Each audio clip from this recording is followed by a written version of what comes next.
दोस्तों का ये सवाल है कि कोई ऐसी चीज भी बताएं कि अगर हम कुदरती तरीके से बगैर दवाइयों के ये जो खून की नालियों में क्लॉटिंग होती है इससे हमें निजात मिल जाए।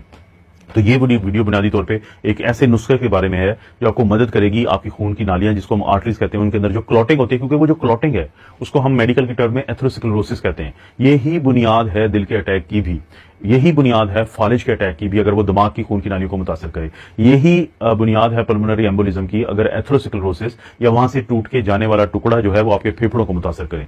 तो हम फिर इस वीडियो में एक ऐसे नुस्खे की बात करेंगे जो आप घर में बना सकते हैं। चीजें ऐसी इस्तेमाल होती हैं कि जिनको आप घरों में आपको मिल जाएंगी, बाजार से जाके मिल जाएंगी, और आप अगर 14 दिन के लिए अगर आप इसको इस्तेमाल करेंगे तो बहुत ज्यादा लोगों को फायदा होता है। लेकिन डिस्क्लेमर मेरी हर वीडियो में आता है कि आपका जो असल डॉक्टर है वो वही है जो आपका बुनियादी डॉक्टर है। ये वीडियोज होती हैं इन्फॉर्मेशन के लिए, इसलिए अगर किसी को खुदा ना खास्ता दिल का अटैक है, चेस्ट पेन है, सांस चढ़ता है तो अपने डॉक्टर से रब्ता करें। और इसी तरह से अगर कोई खून पतला करने वाली दवाइयां भी ले रहे हैं तो वो इस नुस्खे के इस्तेमाल से पहले अपने डॉक्टर से जरूर बात कर लें, क्योंकि जाहिर है कि जो नुस्खा खून की नालियों से क्लॉट से निजात दिलाएगा तो वो खून को पतला भी करता है ताकि कोई इंटरेक्शन ना हो। तो अगर हम बात करें इस नुस्खे की तो इसमें जो सबसे पहले आपको चीज चाहिए होती है वो है एप्पल या सेब।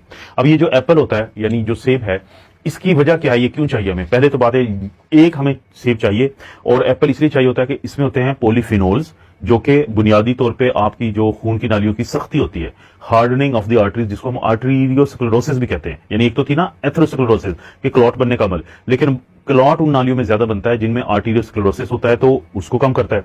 इसके अलावा जो हमारा लो डेंसिटी लिपोप्रोटीन कोलेस्ट्रॉल होता है यानी एलडीएल कोलेस्ट्रॉल है, वो खतरनाक उस वक्त हो जाता है जब उसकी ऑक्सीडेशन होती है, तो ऑक्सीडाइज्ड एलडीएल को ये कम करता है।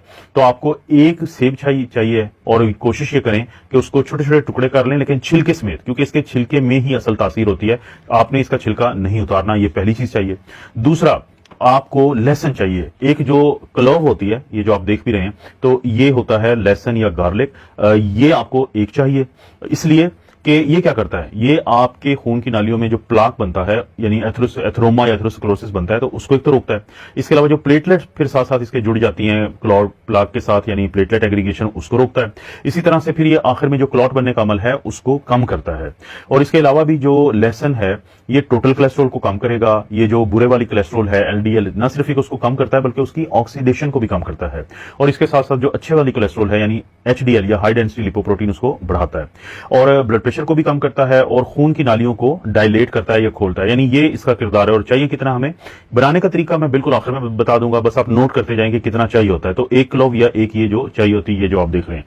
तीसरी जो चीज हमें चाहिए वो है हल्दी या टर्मेरिक। अब जो हल्दी होती है इसका भी आपने एक छोटा सा टुकड़ा ले लेना है। इसके अंदर एक चीज होती है जिसको हम कहते हैं क्यूरक्यूमिन। अब ये जो क्यूरक्यूमिन नामी जुज होता है, एलिमेंट होता है, यही सब कुछ है हल्दी के अंदर। ये एक एंटीऑक्सीडेंट है, एक एंटी इन्फ्लेमेटरी है। ये आमतौर पे जो हमारे जिस्म के अंदर एक अमल होता है जिसको हम ऑक्सीडेटिव स्ट्रेस कहते हैं, जिसकी वजह से बहुत मसाइल जन्म लेते हैं, तो उसको कम करता है। और आमतौर पर जो हमारे जिस्म के अंदर फैट होती है इकट्ठी, उसको डिसॉल्व करता है और मोटापे को कम करता है। और इसी तरह से खून की नालियां जो होती हैं उनको रिलैक्स करता है और ब्लड प्रेशर को भी कम करता है। तो ये इसका अहम किरदार है, ताकि हमें पता हो कि जब हम जो भी चीज बना रहे हैं उसमें हर चीज का क्या किरदार है। चौथे नंबर पे जो हमें चीज चाहिए वो है ऑलिव ऑयल या जैतून का तेल। वो भी आपने 1 टीस्पूनफुल यानी एक जो छोटा चाय का चम्मच होता है वो आपको चाहिए, चाय का चम्मच। और ये भी इसका क्या किरदार है कि इसके अंदर मोनो और पॉली अनसैचुरेटेड यानी अच्छे वाले फैट्स होते हैं, जो जिनकी वजह से फिर बुरे वाला कोलेस्ट्रॉल यानी एलडीएल कम हो जाएगा और जो अच्छे वाला कोलेस्ट्रॉल यानी एचडीएल वो बढ़ जाएगा। 5वें नंबर पे आता है फिर काली मिर्च, जिसको हम ब्लैक पेपर चाहिए। ये क्यों चाहिए?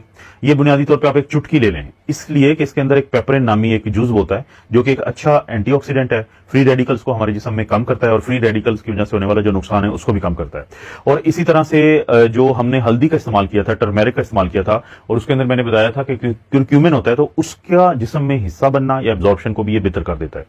6ठे नंबर पे जो हमें चीज चाहिए वो है लाल मिर्च, और सूखी हुई हमें एक साबित चाहिए। और ये क्या करती है कि ये तो खून की सर्कुलेशन को बेहतर करती है और हमारे खून की नालियों की में जो कुव्वत होती है, स्ट्रेंथ होती है, उसको बढ़ाती है, और प्लाक जो बनता है खून की नालियों में उसको भी कम करती है और ब्लड प्रेशर को भी कम करती है। तो ये इसका किरदार है। और 7वें नंबर पे जो आखिरी चीज हमें चाहिए वो है एक आधा लीमू ले लें, उसको निचोड़ना है आपने।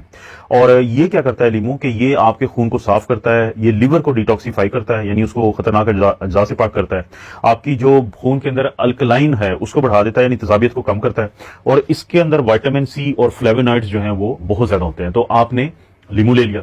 अब ये आपने जो टोटल चीजें ली हैं इनके साथ आपने क्या करना है कि आधा गिलास आप पानी का लें, बाकी ये तमाम चीजें लें, इनको आप एक ब्लेंडर में डाल दें। उस ब्लेंडर में डालने के बाद उस ब्लेंडर को 5 से 10 मिनट तक के लिए आप ब्लेंड करें इन चीजों को, और उसके बाद जो चीज बन जाएगी उसको आप गिलास में डालें, और सुबह के वक्त नाश्ते से पहले भी ले सकते हैं और नाश्ते के बाद भी ले सकते हैं। और उसके बाद हम कहते हैं ये हैं कि आप कोशिश करें कि 7 दिन के लिए लें, दरमियान में 7 दिन का वक्फा डालें और फिर 7 दिन के लिए लें। तो 14 दिन में आपको इस, अगर आपका डॉक्टर इसकी इजाजत दे देता है तो 14 दिन में इसकी अफादियत सामने आ जाएगी। बहुत सारे लोग इसको 14 दिन लेते हैं सिर्फ, और बहुत सारे लोग इसको इसी तरह रिपीट करते जाते हैं 3-4 महीने के लिए, और आहिस्ता आहिस्ता उनको इस चीज का फायदा नजर आता है। तो दोस्तों ये है वो घरों में तैयार किया जाने वाला नुस्खा, जिसका नुकसान तो नहीं है, लेकिन फायदा यह है कि आपकी खून की नालियों को साफ रखने में मदद देता है, ताकि आप ना सिर्फ दिल के अटैक से बचें, आप फालज के अटैक से बचें, आप इसी तरह से जो आपको पल्मोनरी एम्बोलिज्म या क्लॉटिंग होती है जो आपके फेफड़ों में, उससे भी बचें।